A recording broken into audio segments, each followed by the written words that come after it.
क्या आप जानते हैं कब्र का पहला पल कैसा होता है? जब आप अपनी आखिरी सांस ले चुके हों, लोग आपको कपड़े में लपेटकर कब्र में उतार रहे हों, और फिर पहला लफ्ज़ जो कब्र आपसे कहेगी वो क्या होगा? आज हम बात करेंगे उस पहले लम्हे की जो आपकी पूरी आखिरत का फैसला करेगा।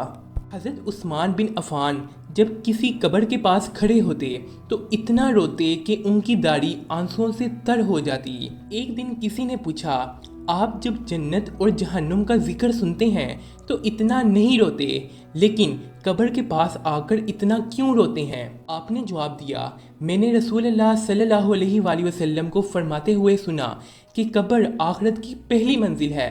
अगर यहाँ बच गए तो आगे सब आसान हो जाएगा, और अगर यहाँ ना बचे तो आगे के मराहल इससे भी ज़्यादा सख्त हैं। और मैंने रसूलुल्लाह सल्लल्लाहु अलैहि वसल्लम से सुना कि कब्र से ज़्यादा खौफनाक चीज़ मैंने नहीं देखी। जब किसी मोमिन को कब्र में उतारा जाता है तो कब्र उसे कहती है, ऐ अल्लाह के बंदे, मेरे सीने पर चलने वालों में तुम मुझे सबसे ज़्यादा पसंद थे, मैं तुम्हारा इंतज़ार कर रही थी, आज तुम मेरे अंदर आ गए हो, देखो मैं तुम्हारी मेहमान नवाजी कैसे करती हूँ। फिर कब्र जितनी दूर तक नज़र जाती है उसे रोशन कर दी जाती है। लेकिन जब कोई गुनहगार कब्र में उतारा जाता है, चाहे वो चोरी करता हो, जिना करता हो, लोगों का हक खाता हो, या अपनी ज़ुबान से लोगों को जलील करता हो, गाली गलौज करता हो, तो कब्र कहती है, ऐ अल्लाह के बंदे, तुम मुझे सबसे ज़्यादा नापसंद थे, मैं तुम्हारा इंतज़ार कर रही थी ताकि तुम पर अपना गुस्सा उतारूं। फिर कब्र उसे इतनी ज़ोर से दबाती है कि पसलियाँ एक दूसरे में घुस जाती हैं। उसके बाद मुनकर और नकीर आते हैं। उनकी आंखें बिजली की तरह चमक रही होंगी, आवाज़ गरजते हुए बिजली की तरह होगी, दांत बैल के सींगों की तरह होंगे, बाल पाँव तक लंबे, उनके एक कंधे से दूसरे कंधे का फासला इतना कि अगर कोई चले तो कई दिन लग जाएं दूसरे कंधे तक पहुंचने के लिए।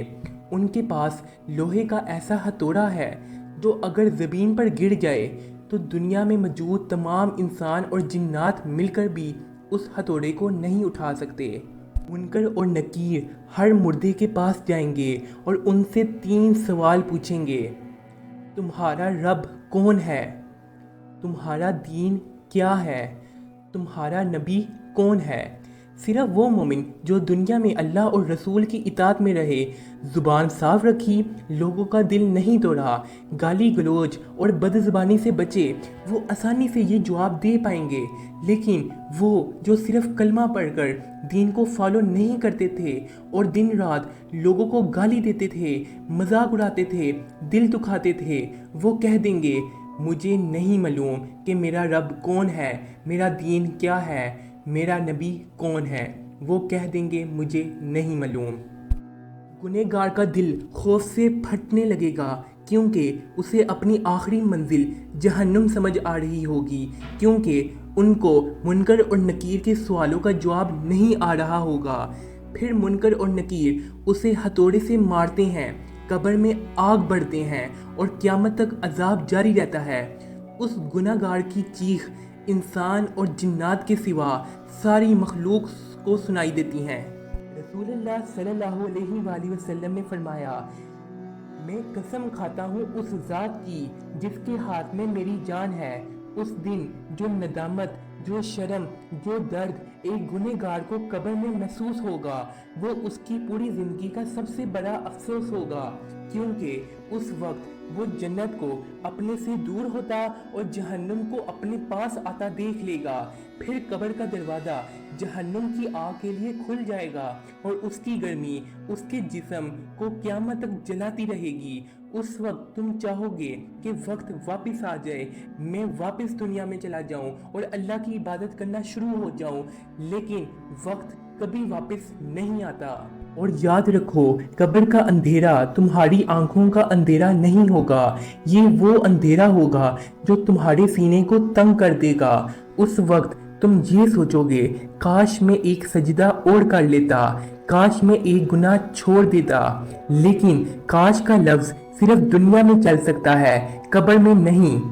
دنیا میں تمہیں وقت ملتا ہے، توبہ کا وقت، نیک عمل کرنے کا وقت۔ قبر میں صرف عذاب کا وقت ہوگا اور وہ قیامت تک چلے گا۔ سوچو، آج تم ایک لفظ کہہ کے کسی کا دل جیت سکتے ہو، ایک مسکراہٹ دے سکتے ہو، ایک ضرورت مند کے کام کر سکتے ہو، لیکن اگر تم نے آج اپنا دل صاف نہیں کیا، اپنی زبان پاک نہیں کی، اپنی روح کو اللہ کے حکم کے مطابق نہیں بنایا، تو کل تمہیں صرف افسوس ملے گا۔ کل جب فرشتے تمہارے ساتھ ہوں گے، تمہارے آس پاس کوئی اپنا نہیں ہوگا، نہ ماں کا پیار، نہ باپ کا سہارا، نہ دوست کا ہنسنا، بس تمہارے اعمال اور تمہارے اللہ کا فیصلہ ہوگا۔